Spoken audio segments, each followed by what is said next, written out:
केंद्र सरकार के नए कृषि कानूनों के खिलाफ दिल्ली की सीमाओं पर पिछले 13 दिनों से डटे प्रदर्शनकारी किसानों ने बीते मंगलवार को भारत बंद किया।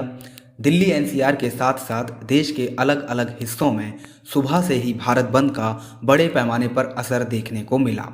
किसानों के समर्थन में विभिन्न संगठन सड़कों पर थे। भारत बंद को सभी प्रमुख विपक्षी राजनीतिक दलों, 10 केंद्रीय ट्रेड यूनियनों, भारत के बैंकों, बीमा क्षेत्र, विश्वविद्यालय और स्कूल के शिक्षकों, अधिकारियों, छात्रों, नौजवानों सहित महिलाओं, दलितों और आदिवासियों के संगठनों का समर्थन मिला।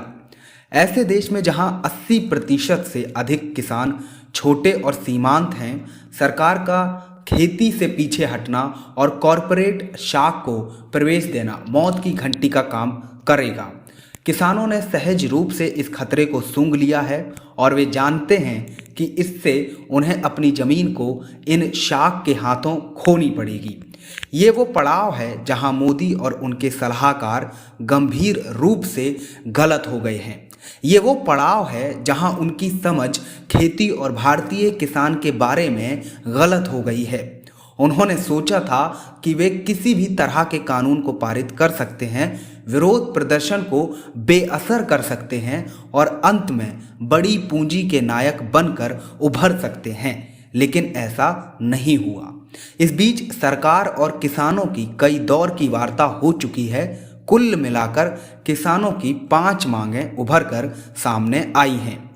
पहला, तीनों कृषि कानूनों को वापस लिया जाए। दूसरा, एमएसपी को कानूनी दर्जा दिया जाए और किसानों को लिखित आश्वासन दिया जाए कि कृषि उपज का पारंपरिक तरीका खत्म नहीं किया जाएगा। तीसरा, किसान केंद्र सरकार के बिजली संशोधित बिल 2020 का भी विरोध कर रहे हैं। किसानों का आरोप है कि इस बिल के जरिए बिजली वितरण प्रणाली का निजीकरण किया जा रहा है। इससे किसानों को मिलने वाली सब्सिडी पर या गांवों में फ्री बिजली सप्लाई की सुविधा खत्म कर दी जाएगी। चौथा, खेती का अवशेष जलाने पर किसान को 5 साल की जेल और 1 करोड़ रुपए तक का जुर्माना का प्रावधान है, जिसे खत्म किया जाए। पांचवा, पराली जलाने के आरोप में गिरफ्तार किए गए किसानों को छोड़ा जाए। इन्हीं मांगों पर किसान संगठनों ने राष्ट्रव्यापी भारत बंद का आह्वान किया था। अगर हम भारत बंद को संवैधानिक तौर पर देखें तो संविधान के article 19 clause 1 sub clause B कहता है, सारे देश के नागरिकों को ये मौलिक अधिकार देता है, कहीं पे भी इकट्ठे हो सकते हैं, हथियार नहीं होने चाहिए, शांतिपूर्व होना चाहिए, यानी कि प्रदर्शन जो है वो शांतिपूर्व होना चाहिए और हम कहीं पर भी हम प्रदर्शन कर सकते हैं। सुप्रीम कोर्ट और हाई कोर्ट के जजमेंट में जाएं तो भारत बंद जिसमें कोई एक्टिविटी अलाउ ना हो, जिसमें इंटिमिडेशन हो, जिसमें थ्रेट हो, वायलेंस का खतरा हो, वो सुप्रीम कोर्ट ने कहा असंवैधानिक है। Otherwise to assemble peacefully without arms एक मौलिक अधिकार है।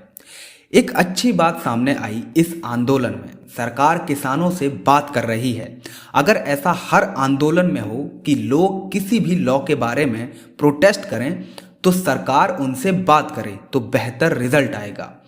यहाँ किसानों के ऊपर बहुत से आरोप लगाए जा रहे हैं, अवार्ड वापसी भी हो रही है।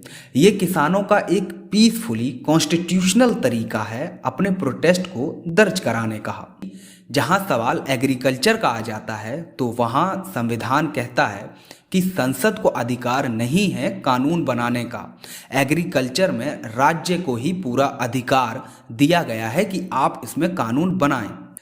लेकिन आप देख रहे हैं कि किसान जो है अपनी मांगों को लेकर डट कर खड़े हुए हैं। उनका साफ तौर पर यही कहना है कि ये तीनों के तीनों कानून काले हैं, इनको वापस लिया जाए।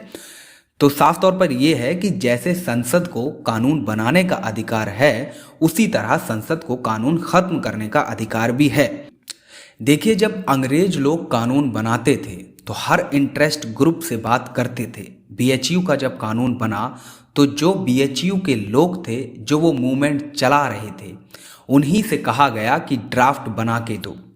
एएमयू कॉलेज को जब 1920 में यूनिवर्सिटी बनाया गया तो एएमयू कॉलेज के लोगों से फाउंडेशन कमेटी से कहा गया कि आप ही लॉ भी बना दीजिए।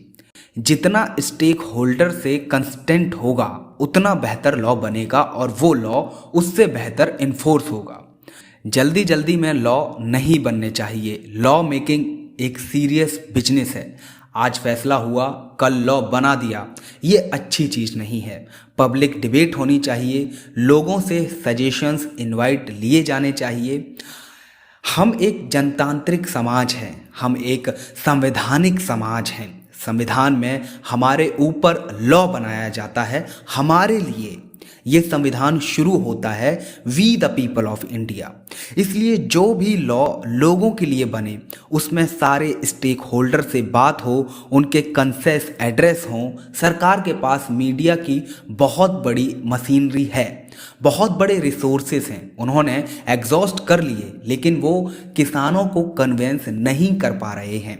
अच्छी बात ये होती है या आप कन्वेंस कर दें या आप कन्वेंस हो जाएं।